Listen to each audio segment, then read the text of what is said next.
Welcome aboard the Boat Buyer's Secret Weapon podcast, where we're dedicated to helping first-time and experienced boaters find the right boat at the best price and ensure all boaters have years and years of happy boating fun because life truly is better on a boat. Today's podcast is sponsored by the First Time Boat Buyers Academy, so you can find the perfect boat at the lowest possible price and buy with 100% confidence. For a short video, visit boatbuyerssecretweapon.com/academy. Now, let's hop aboard and have some fun. Welcome to the Boat Buyer's Secret Weapon podcast. I'm your host, Captain Matt, and today we're here with Chip. Chip is on his way down to Florida, and he is renovating a house from what I understand. So, Chip, thanks for joining us here, and I'm excited to talk some boats. You bet. Thank you for having me, Matt. So tell everybody kind of your situation, where you're heading, and then we'll get into a little bit about your boating background so people have a location as we talk through this. All right. Sounds good. So we're in Virginia right now. We've bought a canal home in North Naples near Bonita Springs area. So it's Gulf access down in Florida. We're planning to live there probably 8 months a year and still come back up here once in a while. It's a home that we're going to do a lot of renovation on. That fits into the boat plans because my rule is I can't buy the boat until the renovation is done, or the renovation will never get done. Yeah, you'll be out of the boat every time you're down there, and that's right. No work getting done. Honey, it's a great sunset tonight. That's some thinking right there. Oh, that's right. I'm a thinker. So.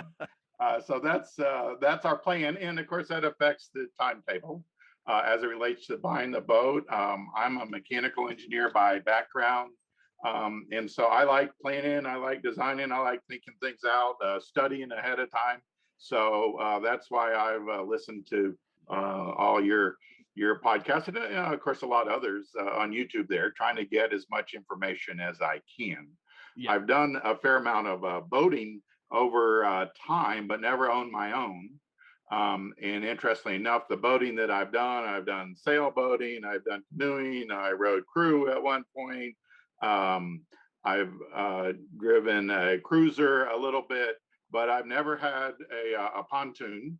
And I think I've only been on one that was just kind of a little putzer and wasn't a very exciting. It felt like a kiddie ride.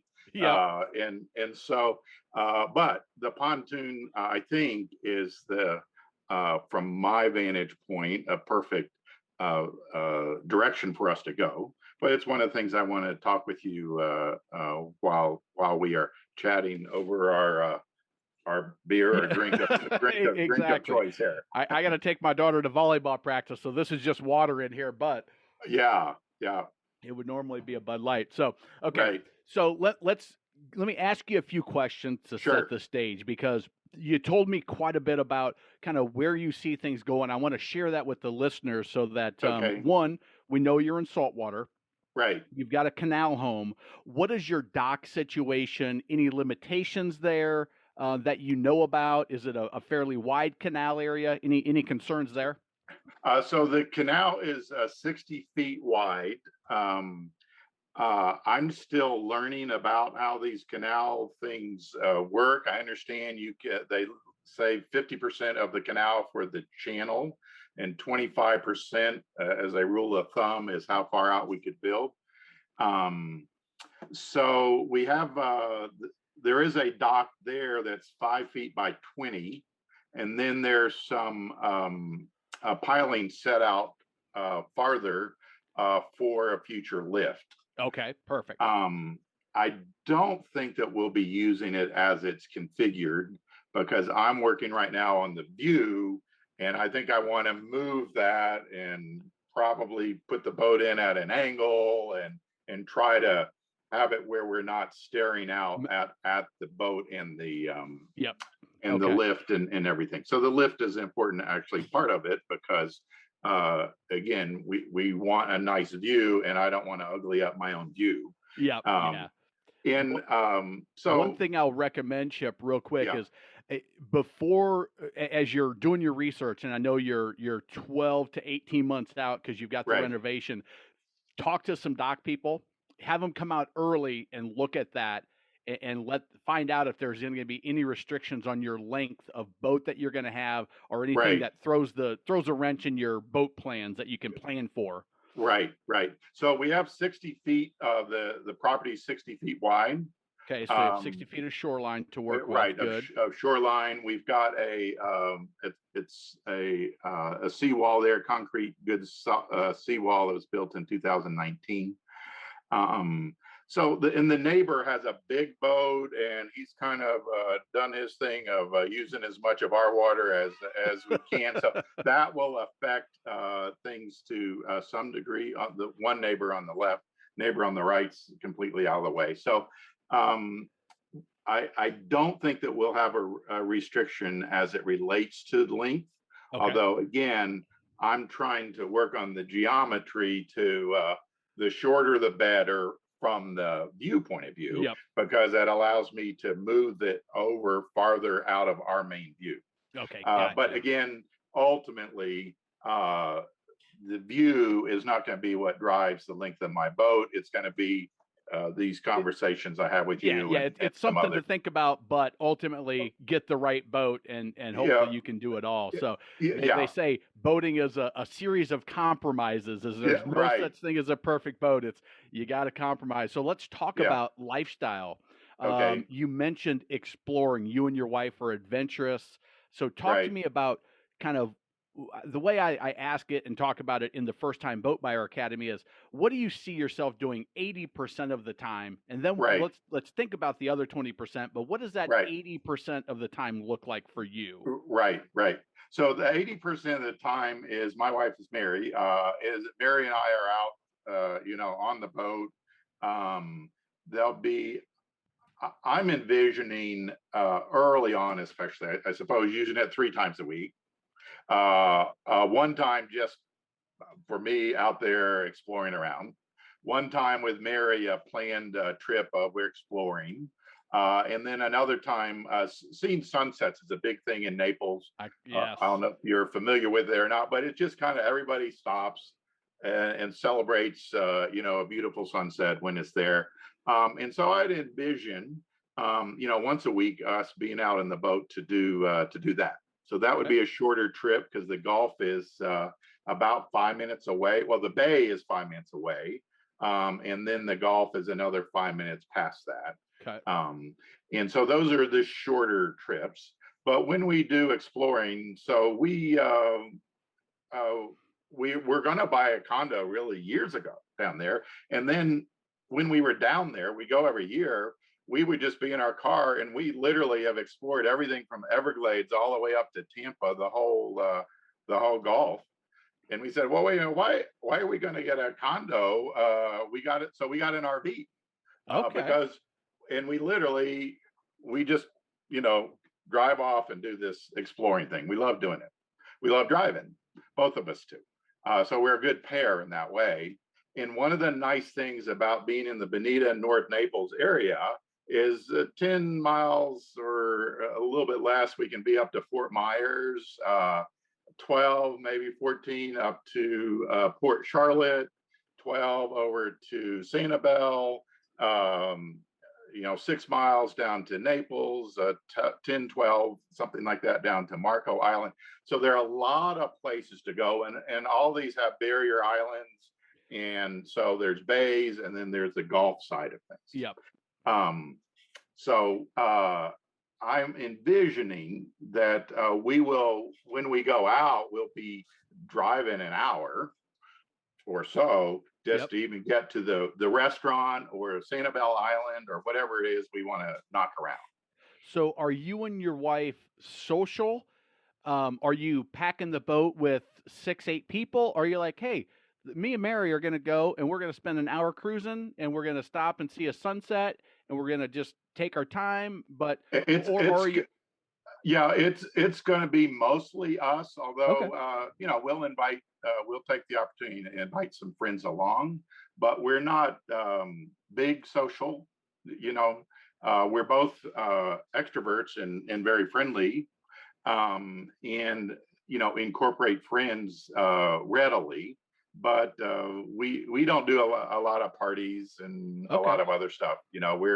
we kind of do our thing and then invite people along is the Okay. way that would work.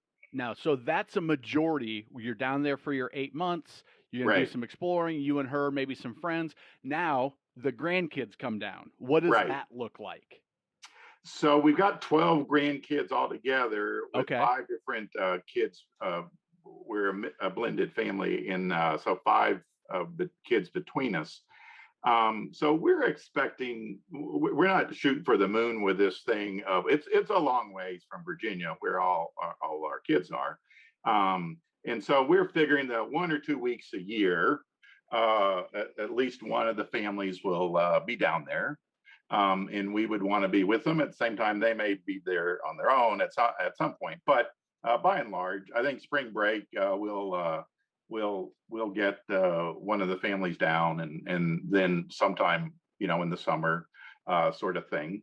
Are they typically going to be one at a time because of the blended family, or do you see a time where everybody's down all at once, maybe just once in a great while? I mean, at this snapshot in time, because of the blended family, I think it's going to be more one at a time. Okay.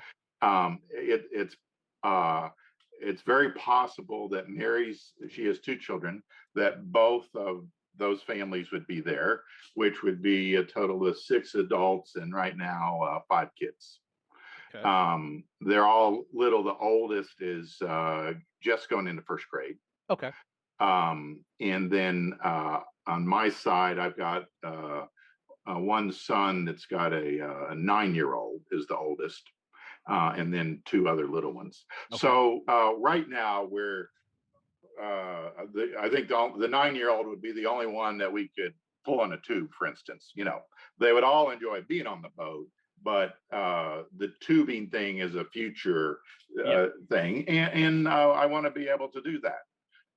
Like I mentioned to you in my cover note, I'm not a skier. I have skied, and I saw what a pain I put my uncles through for them to teach me how to do it, and I don't want to go through the same thing myself, and especially with a pontoon. It is like. So my son's name is Jay. Jay, if you want Britton to learn how to ski, then you buy a real ski boat. And that made me laugh when I was reading it in your little note. I'm like, that's a guy I can understand right there. That's something right. My dad would say. Yeah. And you do it upright, and I'll dock you and all that sort of stuff, But I'm not getting into a ski boat. Candidly, unless Captain Matt, after the end of this conversation, I'm going, oh, forget the pontoon. I should have a ski boat, But I only want to buy and upkeep one boat. Yes. And that, again, I like your 80% rule, because that's how I think, that's for us. And I would like it to be powerful enough to pull the kids. And of course, ultimately, if they ski, that's fine, But I am definitely not buying a ski boat or a wake boat, whatever that is. It's the tubing is kind of my level of grandpa thing there, and the kids will enjoy it. And then the adult sons can kick in from there. If they want something else. Yeah, exactly. So you mentioned fishing. Is fishing kind of that same thing? Like, I'm not going offshore and really I'm just going to drop some lines in, have some memories with the grandkids. And yeah, right. Okay. Right. So I have one son-in-law who loves fishing. But of course, now he has kids. He doesn't have time to go fishing. Yes. But when they'll be down there, it's really excellent fishing, is what I understand there. And so we would definitely do it, but definitely not going far offshore. Again, okay. Same thing. You want to go offshore, get yourself an offshore boat. You want a bass boat, get yourself a bass boat. You can hook it up to my dock, Yep.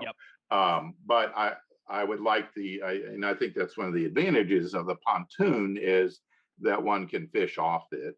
And again, have it be a good stable platform. Yeah. Now his son is like 12 weeks old, so we got some time to get the fishing down. you could get to that point. So, all right. Well, let me throw a few thoughts out there from everything that you've said right now, Chip. Beautiful. Appreciate that. The skiing part. as Yeah. long as you've got a 150 horsepower, you can Right. do all the water sports that you want. So you're not going Right. to have any limitations. I'm 6'2", 220 to Right. 230, depending on how I'm doing. Yeah, And I'm the same way. Yeah. I can slalom ski on a 22-foot Tri-Toon with the 150. Okay. So you're totally fine there.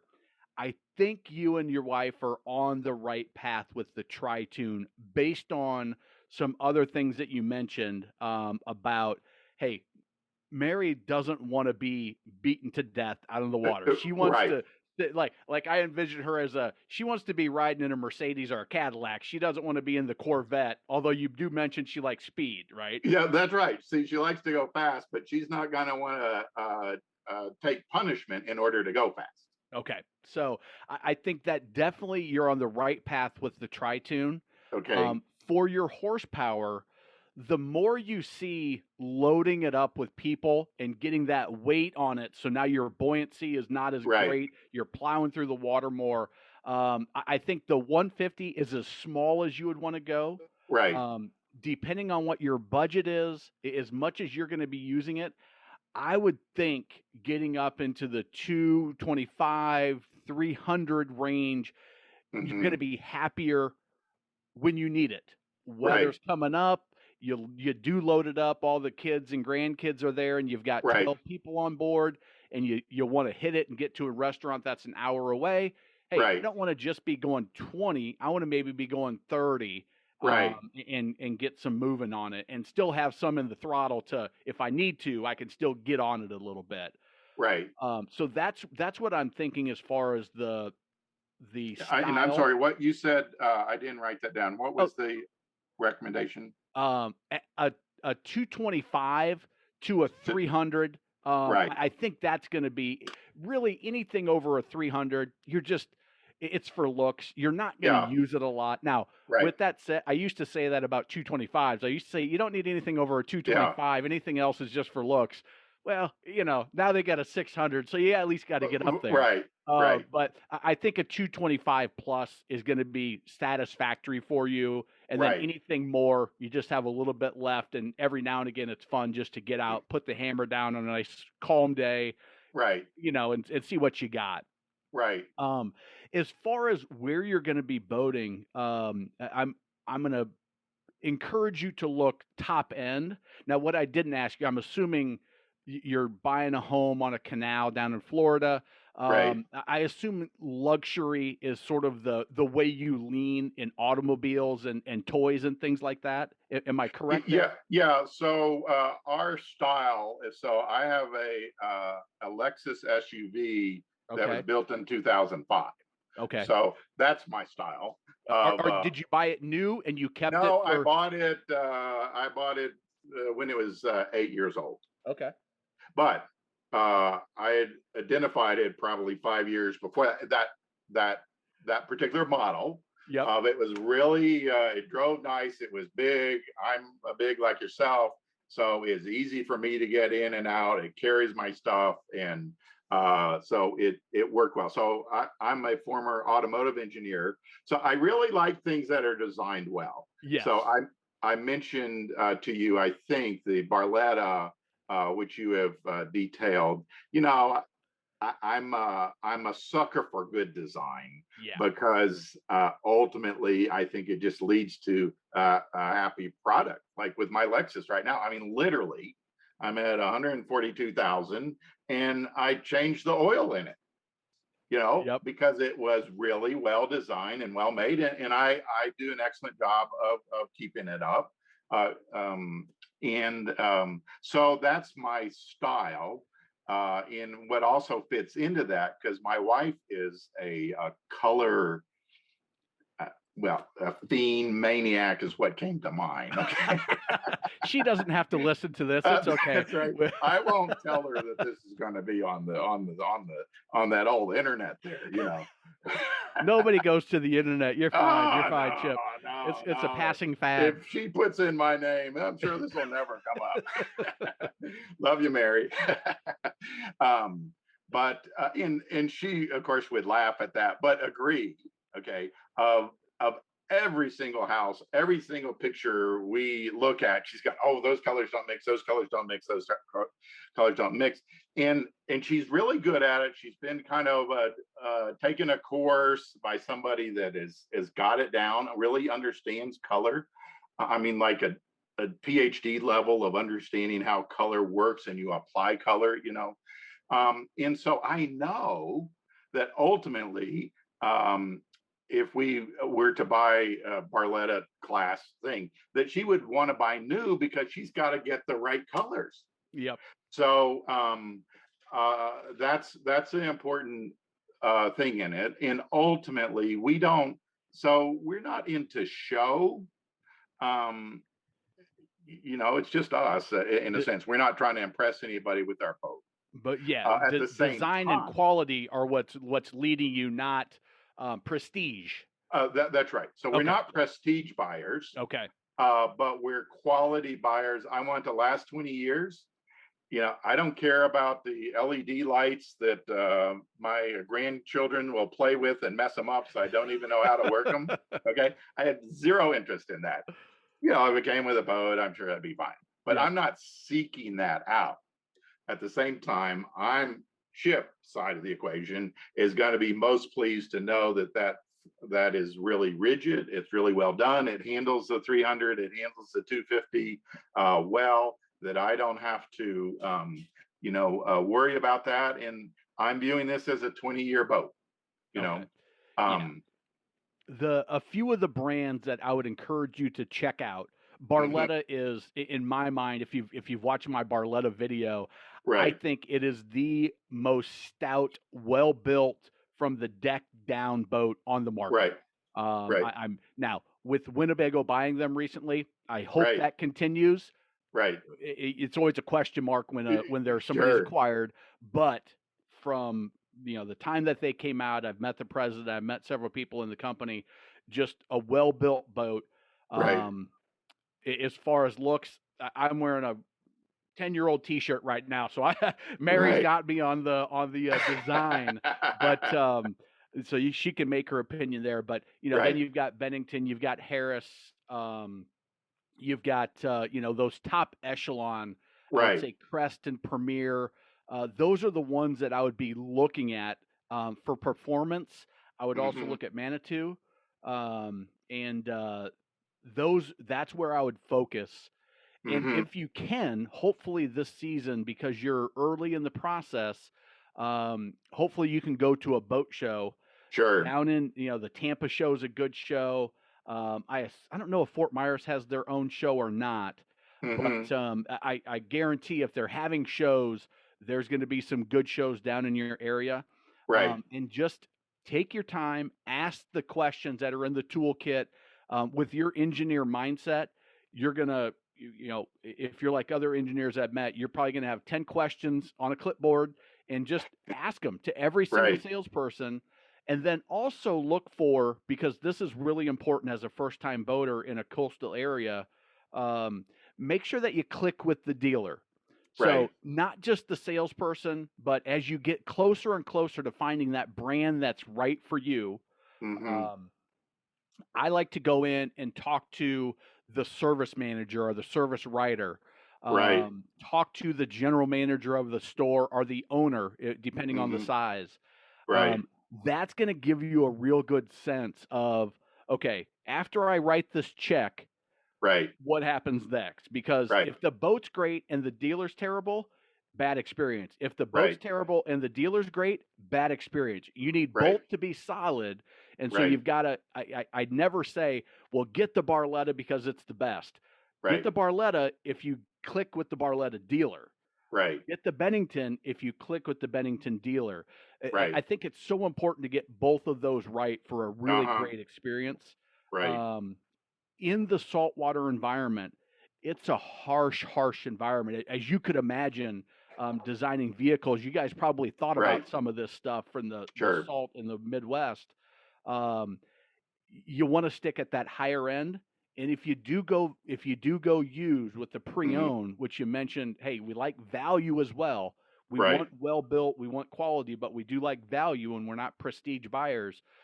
make sure if you do that, you go through that boat with the fine tooth comb, because Right. that saltwater environment, it can cause little things. And if you don't spray it down with fresh water after every use, if you don't Right. desalt your engine on a regular Right. basis and follow the maintenance schedules, even a year or 2 year old boat could be a disaster waiting to happen. Uh-huh. If you just like, oh, it looks great, I'm saving 20 grand versus new, let's do it. So Right. slow it down if you do go on that used path. Right. Um, Yeah, so that's a really good point, as you say, that even a year, and I have studied a little bit and realized that, okay, if I'm going to do this, I've got to commit to washing it down and flushing it out. yep. It's just, my boat is not done for the day until that's happened. Yes. That it has to be rigid discipline. And as you say, if somebody could have a new boat and they could have only taken it out 6 times, but if they left the salt water in it, Hmm. then it doesn't care if they used it 100 times. Yeah, The salt water is exactly. going to do what the salt water is going to do. Yep. Yeah, that it's really important for everybody, but in saltwater, there's just so many more things that can go wrong with lack of maintenance, even lack of use. Like you Right. said, you get that salt up in there and you let it sit for 6 months. Oh man, that's almost as bad as running it, wide open throttle for 2 hours or 3 hours. Right. So those are some thoughts that come to mind. Another thought that comes to mind as well, and it kind of is going to go against your view, is I think I like the idea of 22 to 25 and maybe Uh-huh. that 23 plus with your long cruises. And I, Uh-huh. I kind of talked about it in the Sea-Doo Switch video, Right. the length and the going Right. over the waves. Sure. I The understand that. more length you have, the smoother that ride is going to be, because you're going to have much more of your hull crossing over to that third and even Right. fourth and fifth wave, depending on how the crest is working and how it's rolling, Right. which means that you're going to be able to keep your speed up a little bit more on some of those long adventures that you're going to take. Right. If you do find yourself going offshore a little bit for an adventure and some weather comes up, you got to be really watching the weather in a Yeah. pontoon Right. on the open ocean. Right. It's, just be very, very diligent about that. But Right. having that extra length gives you a little bit more grace of not getting in a situation where you're going to stuff your bow. You can Right. keep it nice and high at that attitude and get over the waves, Uh-huh. even as they get a little bit bigger. So I don't know that you need to go 25, but 23 starts. I'm like, okay, now you're going to be able to get through most things, and this is where talking to the local dealers at a boat show, Right. talking to your neighbors that have pontoons, going to the marinas and talking to somebody there, and just ask them, hey, I'm thinking about a pontoon in this environment. What have you Right. experienced with your 20-foot whatever? What have you experienced with your 25? Right. Because a local flavor is going to be value that I can't give you. I can't give Right. you exactly what it's going to be like down in Bonita Hmm. Springs, Right. Fort Myers, and that you can get Right. walking the docks, going to a restaurant on the water, which you Sure. probably go there all the time when you're, just chat up some Right. folks and get a big enough cross section that you don't just get some crazy guy that's like, yeah, go Right. out on my 18-footer 20 miles offshore. Sure. Talk to several people and you'll get a sense of what makes sense on that length. But I'm Right. thinking, I'm thinking that larger size Right. So is going to you make you think that happier. 23 over the 21 even is Yeah, it doesn't seem like much, but in as you get in rougher chop, you can keep that nose up higher, and just uh-huh. the balance, the buoyancy, all of that increases. Right. And I just get the sense. I know most of your water's protected. 'Cause I've got the map pulled up here, and Right. you've got a nice protected runs all the way up to Port Charlotte. Right. Not quite as far down towards Bonita Beach, but Right. um, I just that that size, like, man, don't go too short. Just be Right. cautious of that. Right. Right. Well, that's good. That's really good input. Matt, I appreciate that, because that's again something that I'm not able to figure that out at my desk. Yeah. Well, I can And study up a lot of things like the engine size with yep. your information and others. I what you said is concurred. My thoughts. I'm kind of in the 250, 300 place myself, saying I've never, even with a hand tool, I've never liked having the less power. I Yeah. mean, it somehow always translates into, when you're out there, that it's better. And again, I'm not the sort that would get the dual 300 horsepowers. I wouldn't know really what to do with it. Yeah.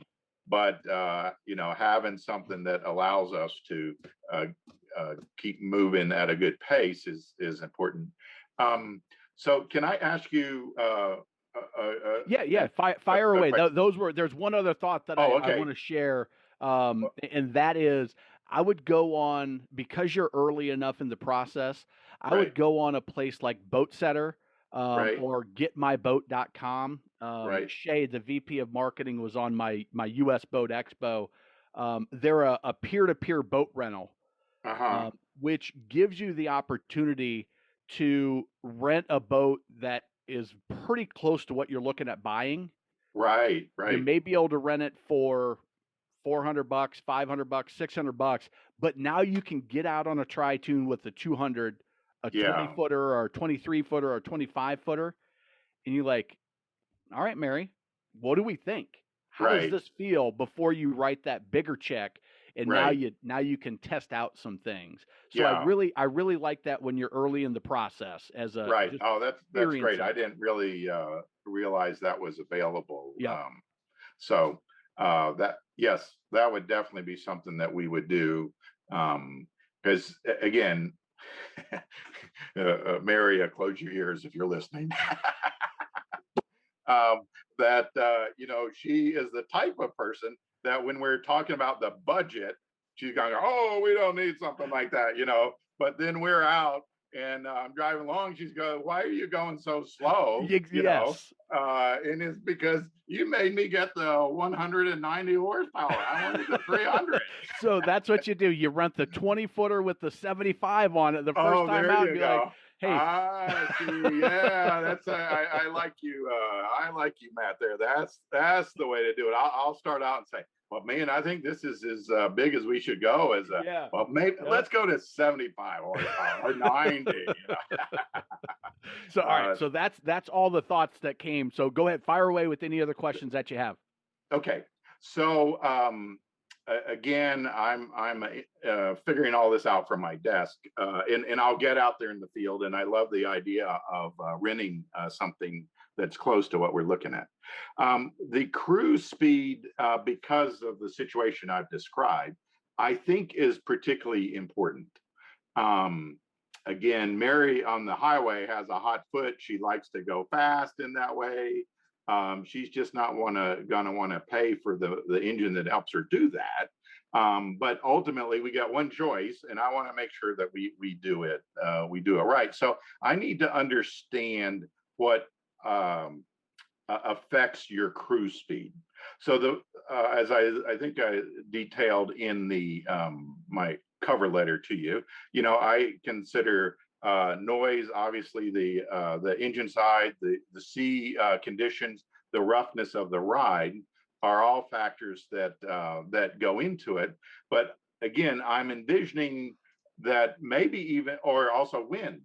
And so I don't know, for instance, let's take wind to start with. At what point, because you could get, again, you can get your twin 300s on there, but if you're just going so fast that it's uncomfortable because you have so much wind in your face, at what speed does the wind just go? It's okay to do it for 3 minutes, but I really don't want to go for 30 minutes at this speed because of wind. Sure. So what I look, and especially on a pontoon, one thing that you don't have is a windshield in most cases. Right. So Right. you've got that breeze in your face. And I think as you start hitting 35, 40 miles an hour, Uh-huh. That's some wind in your face. It's not whistling really. Um, Right. but I've got my sunglasses on usually when I'm going anything that speed or over.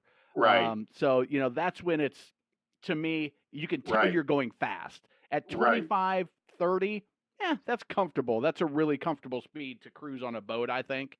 Okay. That's where I like to go. It's a nice comfortable speed. You're up on plane, and but as you get to that 35, 40, now Right. you're going fast on a boat. Yeah, right. Um, Right. And again, we'll do that in certain situations. And if you're pulling, well, I guess even actually when you're pulling the kids, you don't want to be going that fast. Um, but we will go that fast at times. But what I'm hearing you say is the 30 would be nominally a top speed for comfort from the wind. How about for conversation? At what speed is the wind and noise such that it's you're having to kind of shout to each other in conversation, basically? Yep. So if you get a four-stroke that's not the supercharged like Yeah, I don't want to supercharge. the Mercury X Pro XS Right. and the Yamaha Show, those are going to be their high performance engines. They have a little bit louder sound to them. The Right. regular four strokes, they don't have the same level of power, Right. but they're just quiet. They're Right. like you running 30 miles an hour, the wind and the water is going to be louder than a Mercury, Yamaha, Right. Suzuki, any of them Right. on the four stroke. So I wouldn't be concerned. Now I've run a 115 Pro XS a decent amount this summer, and Right. I was like, man, that's loud because I've been used to running the four strokes, the regular four strokes, Mercury and Right. Yamahas. So that I wouldn't be concerned with as far as Right. the noise level if you go with just the Mercury four stroke or the Yamaha four stroke Uh-huh. on that. So Okay. And so at 30 miles an hour with the regular four stroke, would you expect you can have a pretty decent conversation? yeah, absolutely. Uh-huh. Absolutely. It's especially if this is a thought on layout. If it's going to be you and Mary Uh, quite often, the double captain's chairs, Absolutely. We're that's going to allow definitely that conversation at 30 miles an hour. Yeah, if you have that configuration, talking back and forth is going to be right. easy Right.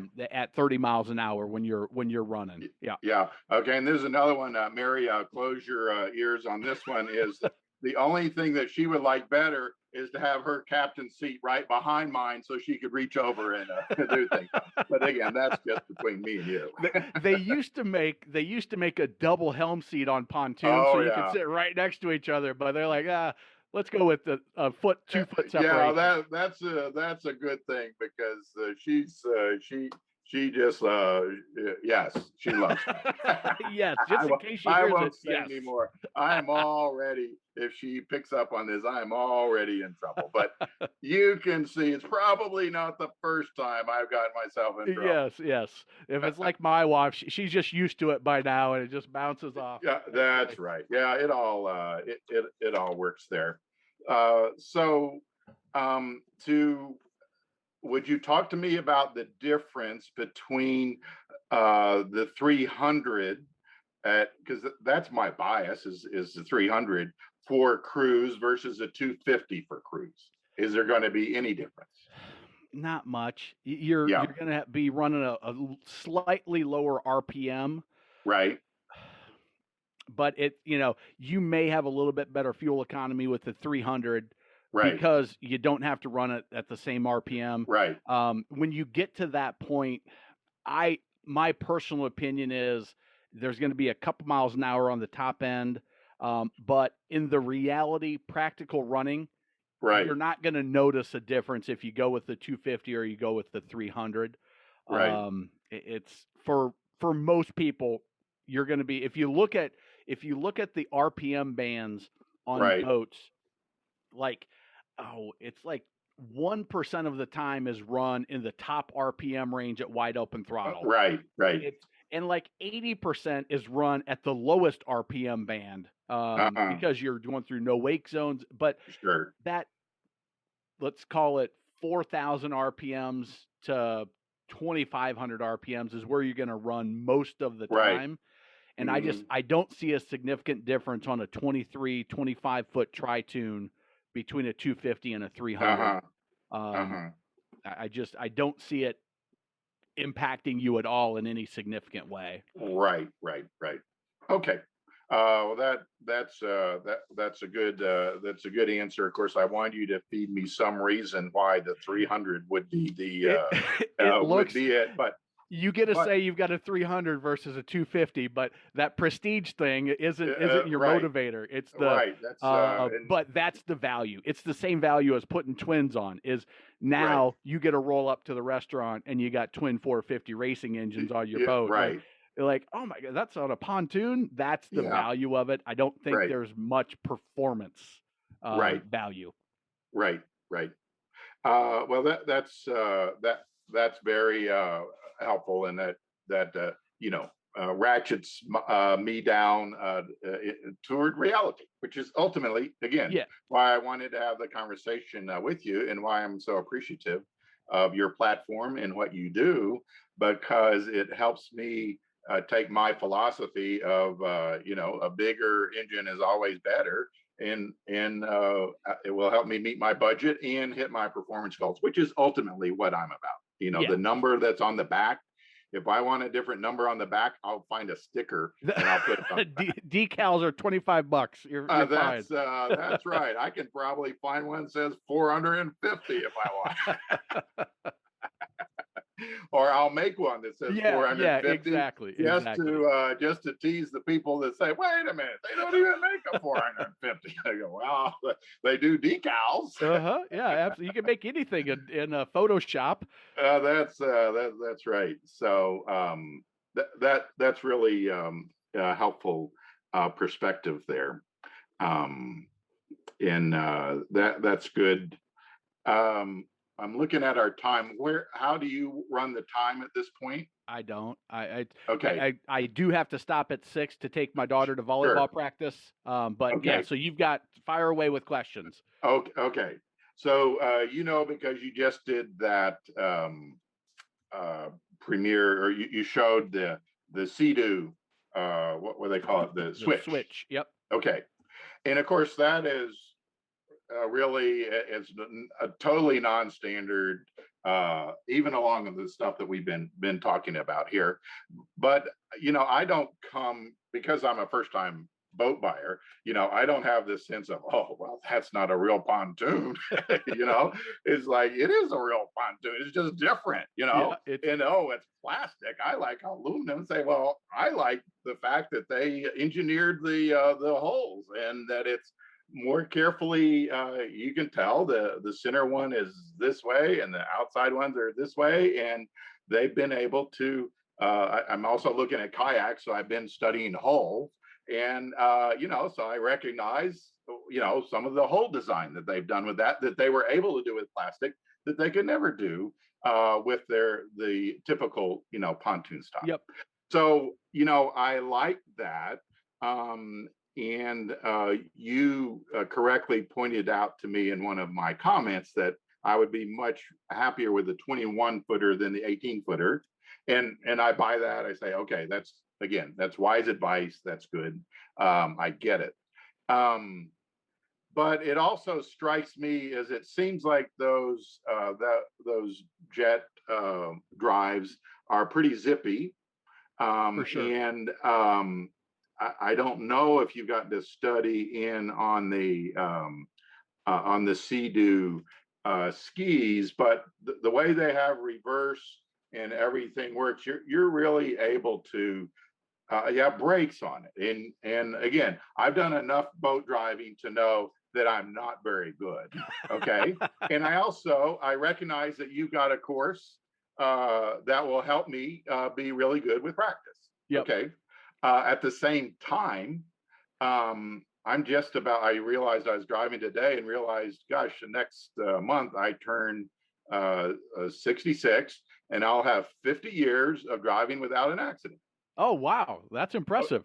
So I like to drive. I like to be in control. Yep. Okay. And first off is I like to keep distance and I do all this, because I'm a careful driver and so forth and so on. And so I love the idea of being able to stop, reverse, pivot, and do all these things because I know I've done enough of the stuff around the dock to realize, it's not hard to drive out there. Yes. It is when you're around the dock, it gets hairy pretty fast. Especially you add a little wind and current, or you get a helper that's saying, "Do this, do that," or "Oh no." Again, not that I would have a helper that would ever do Yeah. that. Oh, yeah. Yeah. Mary, we're But not talking about you. no, You're no, fine. You're I'm fine. talking It's about some stranger on the other pier. people on the docks. Yes, That's right. absolutely.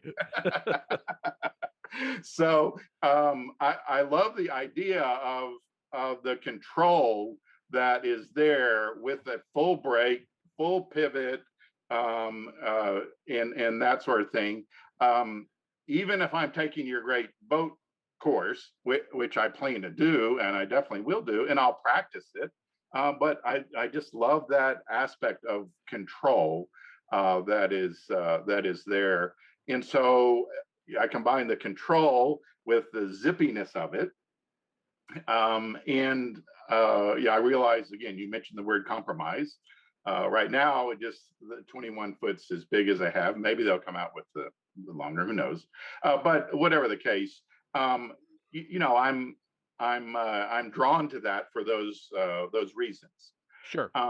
So, what is your take on that 21 foot with the 170 horsepower? I wouldn't get the 230 because it's turbo or supercharged, and I don't want to mess with that. It gets too expensive, and again, Yeah. When something goes wrong, it's not an easy fix. Yeah. right. In maintenance and everything, it's just it's making things more complicated. And I worked with turbos at Chrysler back in 1970 something. So, I'm familiar with them, which means I don't want one. It's Now, amazing how that works sometimes. yeah. You're like, I know Now, it too I well. have it on my Mercedes RV because it's a really well done turbo system, but it also means that I'm having to do certain things with it and it's higher maintenance and that sort of thing. And I don't want it on a boat that after 200 hours or 400 hours, I've got to do a complete rebuild or something. So I would look at the 170, 21 foot on that switch. You've heard my application. What do you think would be the problem with that boat for my application? So the biggest one that comes to mind is the length, where I said, hey, 23 to 25 feels right for the way that's the first thing that jumps out. And obviously we talked about why I said that. The sporty zippiness, I used to sell Yamaha jet boats. And they are fun to drive. They take off like a rocket ship. They handle really sporty. And I used to tell people, because I had Sea Ray, I had Harris pontoons, and I had Yamaha jet boats. All well-built boats. You could go with Sea Ray, which is going to be your Cadillac Mercedes, your luxury, comfortable ride. You could go with the Pontoon, which has got the space and the living room on the water. But if you're a sports car, if you've got a Corvette or a Jag or a whatever, and you want that, then the jet boat's for you. So that's, I think part of that fits you and Mary, that sportiness, that quick acceleration. Where I think it falls short is those long cruises and the comfort, not getting punished is the word that you used, not getting punished on those long runs to a restaurant or exploring in rough or chop. I think that would be a big downfall. The other thing for me is I think it's because I'm a boater. I can't get over the throttle control that you have on your hand grip. And here's, my father-in-law has jet skis. And it's got the cruise control. He's got the Yamahas. He doesn't have the Sea-Doo. But you still have to hold that control down to engage and to keep the cruise going, which means that if your So cruise, and I don't know if Sea-Doo is the same way. That I don't so know. I did look at that Q&A session that Sea-Doo had, Okay. and they said it's a different system Okay. that you basically set it and forget it, Okay. sort So of you thing. don't have to hold that down. Right. That's You good. don't. Right. Okay. Right. Then that's definitely a good thing, because I'm like, Right. man, that's going to be You're so right. uncomfortable. That would be a game. That'd be a killer for that. But I need to run one of those to Right. make, because and people pointed out in the comments, it seems like you're biased. It seems like you're hating it before you Sure. even know. And they certainly are right. I saw Yeah. it and I was like, handlebars on a boat? That's not right. Right. But it makes sense to do it with all their controls and the reverse or the braking system they have, which Yeah. is partly yes, partly it's marketing, because the brake is reverse. Right. Now again, I'm running Yamaha jet skis, so Right. I was out at the marina the other day and they had some Sea-Doos, but it Right. didn't have. They were 2 years old or 3 years old, and the guy's like, "No, these don't have that brake." I was gonna rent them just so I could go run it and be like, Right. "Brake, okay, now I see." But they're just throwing it in reverse, and Right. but I don't know when it stops. Like, I don't know how it's recognizing that now we're stopped. Right. What type of sensor they're using there. So I need to experience that firsthand. Right. A little plug for my system.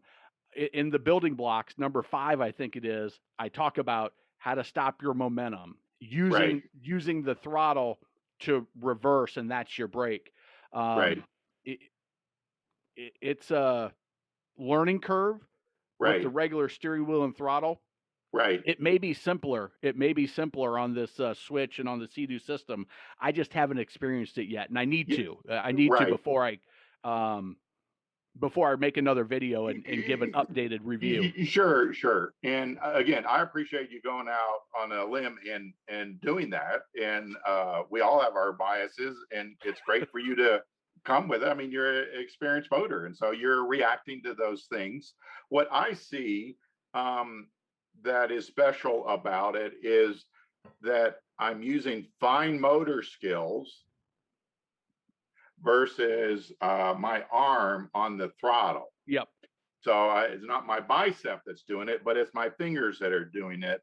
And so that's what I see as it relates to the handlebars. That is actually the left hand that is the magic to that, because I've got really good control of that.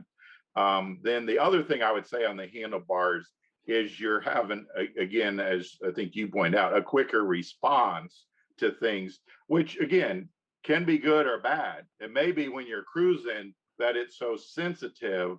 I don't know if they have the ability to make it less sensitive. I would have to think they do, knowing, running 30 miles an hour on a jet ski when you turn, how quickly that turns. And on the Right. pontoon, I mean, just it seems like they would have to have some sort of adjustment for Right. speed. So I don't know if it's electronic. If it's electronic, it'd be easy for them to do it. If it's mechanical, I guess they can do it, but it'd be more challenging. Yeah.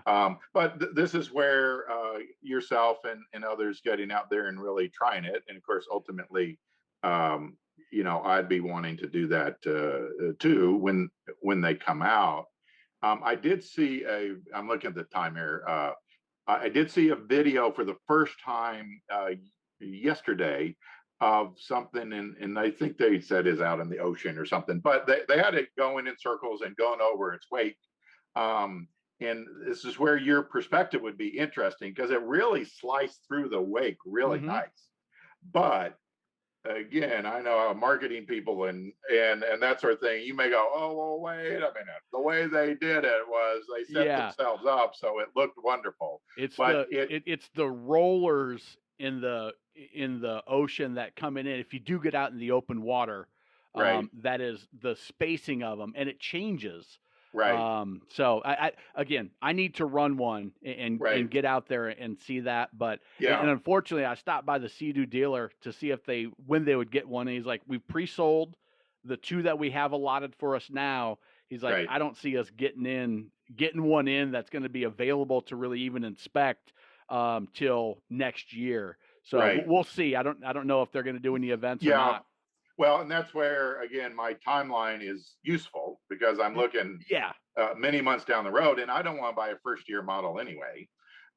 So I've got time for that to process out. Well, listen, I know you got to go take your daughter off to volleyball practice, you say? Got to get to her first year playing volleyball. She's super excited. This is her second All practice. Right. So, well, that's great. Well, listen, you've been so gracious with your good advice and help. Thank you so much. And we'll see how much trouble I get with Mary. I may be looking for another home sometime, so I'll ring you. We'll talk about a liveaboard next time. There you go. All right, thanks, Chip. We'll talk to you soon. Very good. Take care, man. Bye-bye. Let's pull up the anchor and run this podcast back to the docks. We'll be back again with another helpful and fun episode next time. If you'd like to be a guest on the podcast, visit boatbuyerssecretweapon.com/guest, and I'll help offer insights into your boat research and shopping experience. Also, we'd appreciate it if you took just 2 minutes to rate and review this podcast on Apple, Spotify, or wherever you get your podcast. It helps others find us so we can help more boaters. By the way, if you want to ensure you find the perfect boat at the lowest possible price so you can buy with 100% confidence, visit boatbuyerssecretweapon.com/academy for a short video and all the details. Now, before we go, I want to leave you with a few first-time boating tips for when you own your new boat. Number 1, know your local boating laws, basic navigation rules, and how to operate your boat safely. It'll make boating even more fun for everyone. 2, be aware of your wake at all times and pay attention to no wake zones because you are responsible for your wake. When maneuvering at slow speeds, you can put out an enormous wake. If going slow, be courteous, save some fuel, and drop down to idle speed, just in forward gear to ensure there is no wake. This could save you an expensive ticket and will keep you from being that guy on your waterway. Number 3, boats do not have headlights. They have docking lights, specifically made for seeing in tight quarters and docking. Do not turn your docking lights on while cruising down the water. It can blind other boaters and is very dangerous and, again, could save you an expensive ticket. Number 4, follow the maintenance schedule for your boat. Change the oil, impeller, gear lube, winterize if you need to winterize in your area. Inspect your trailer tires, bearings, and grease the hubs if you're a trailer boater to ensure you don't experience expensive and unnecessary repairs that will impact your boating time. Number 5, always double check your plug is in, your battery is charged, and the fuel is full before heading out for a day on the water. It could just save your boating day. And if you're a trailer boater, I've got a few extra tips. Number 1, at the boat ramp, prepare your boat, your gear, and your guests in the staging area. Then, when you're ready, back down the ramp, unload the boat, head to the parking lot, and right back down to your boat to be fast and courteous to your fellow boaters and don't tie up that ramp unnecessarily. Next, use transom tie-down straps when trailing your boat. Very bad things can happen if you don't, and they do happen. 3, check everything in the boat is secure before heading down the road.